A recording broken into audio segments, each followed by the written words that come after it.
الحمد لله الذي خلق الموت والحياة ليبلوكم أيكم أحسن عملا. أشهد أن لا إله إلا الله وأشهد أن محمدا عبده ورسوله، رئيس الحفل الكريم، حضرات الحكم، أساتذتي وزملائي، السلام عليكم ورحمة الله وبركاته. إني أريد اليوم أن أتحدث أمامكم في هذه الحفلة حول الموضوع اللغة العربية ومكانتها في الدين. يا أحبائي، إن الله تبارك وتعالى خلق الإنسان وعلمه البيان وأسبغه بنعمة النطق، وهي نعمة عظيمة جليلة من الله عز وجل، وأفهمه ذريعة النطق وطريقته فيبين بها الإنسان عواطفه ومشاعره، أحاسيس القلب ودقائق النفس، دواخل القلب وخوارج النفس. إنه يشاهد الكون وما فيه فتعلق المشاهدات ويرتسم له التأثرات في صفحات ذهنه فيظهرها بهذه الطريقة من النطق. إن لم تكن فيخلق الإنسان ويزنق. وأشار الشاعر إلى أهمية اللغة فقال: بقدر لغات المرء يكثر نفعه، وتلك له عند الشدائد أوان. فبادر إلى حفظ اللغات وفهمه، فكل إنسان في الحقيقة إنسان.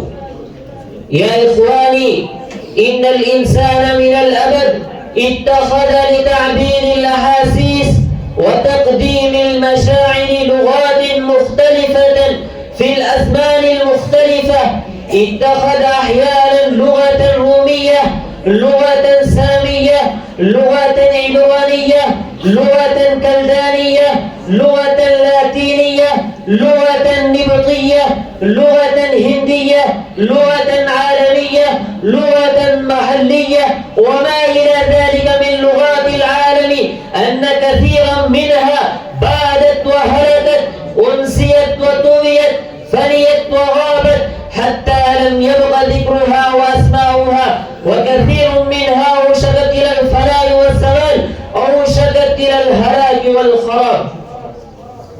يا إخواني، لكن لغتنا العربية بقيت وتبقى إلى الأبد، دامت وتدوم إلى ما دامت السماوات والأرض، خلدت وتخلد إلى ما تعاقب الملوان، لأنها لغة معجزة، لغة إلهية، لغة خلقها اللطيف الخبير، لغة حية متدفقة، لغة لطيفة، لغة عميقة، لغة أفاقية، لغة أجايبها وغرائبها كثيرة أكثر، لغة دقائقها ولطائفها واسعة أوسع، لغة نواحيها وجوانبها شاملة أشمل، لغة أصولها وضوابطها قوية أقوى، لغة سلاستها وفصاحتها فصيحة أفصح، لغة بليغة ممتازة، لغة عقلية قياسية، لغة قادرة على تبيين الأفكار تبيانا تاما،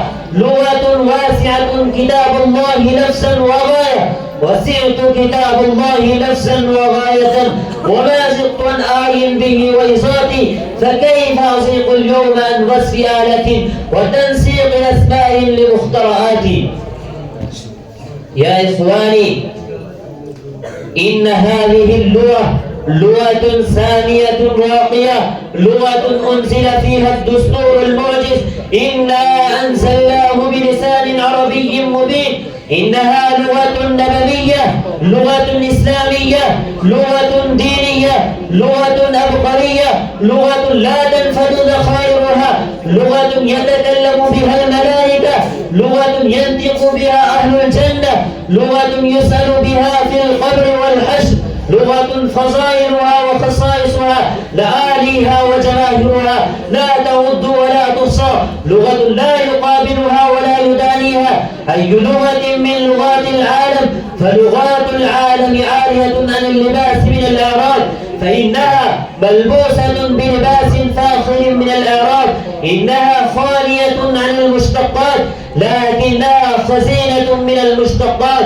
إنها في تساريفها وإجمالها، في كناياتها ومجازاتها، في استعاراتها وبلاغاتها بلغت أوج الكمال، فلها أن تفتخر أمام العالم مرات وكرات.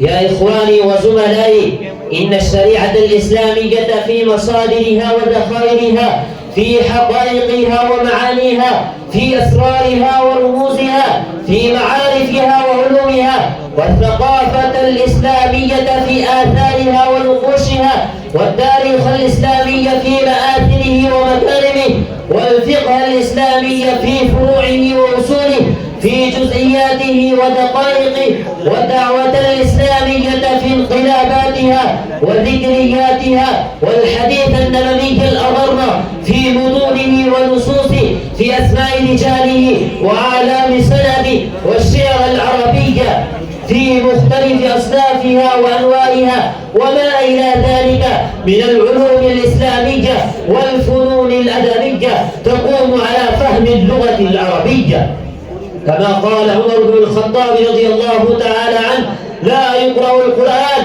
إلا عالم باللغة العربية. وقال الثعالبي رحمه الله تعالى: من أحب الله تعالى أحب رسوله محمدا صلى الله عليه وسلم، ومن أحب الرسول العربية أحب العرب، ومن أحب العرب أحب العربية التي بها نزل أفضل الكتب على أفضل العجم والعرب. يا إخواني وزملائي، يجب علينا أن نتخذ هذه اللغة السماوية، وهي مسؤولية أساسية لنا، مسؤولية دينية إسلامية، التغافل عنها خسران عظيم وعاقبة وخيمة لنا، فندعو الله تبارك وتعالى أن يوفقنا لتعلمها وفهمها ونشرها في الآفاق إلى آخر الأنفاس. أكتفي بهذه الكلمات الوجيزة.